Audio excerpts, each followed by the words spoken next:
నువ్వంటే నేను ఒప్పుకోవాలా?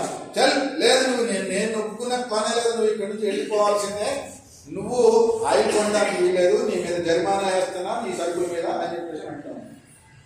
ఇప్పుడు వాడు మనకి సరుకుల మీద 100 రూపాయల సరుకుకి 50 రూపాయలు జరిమానా, 25 రూపాయలు జరిమానా, 25 రూపాయలు పన్ను అయితే కట్టడానికి మనం సిద్ధపడి, మరి అతను మన దేశానికి పంపించే సరుకుల మీద మనం వేయాలా? వాళ్ళకి దూరంగా ఉంటాం. లేదు, మనతో బలవంతంగా గుంజుకునేటటువంటి గుంజుకుంటున్న డబ్బులు మళ్ళీ మనం గుంజుకోవడానికి ప్రయత్నం చేస్తామా చేయమా? వాళ్ళేమో 100కి 50 రూపాయలు పనిచేస్తా ఉంటే ఇప్పుడు మన పత్తి మీద వాస్తవంగా ఈ దేశంలో నేను ఇందాక చెప్పాను, 1000 అంటే 170 కేజీలు మనం ఉత్పత్తి చేస్తున్నాము. ఆ పత్తిని పెట్టే బట్టలు తయారు చేస్తాము.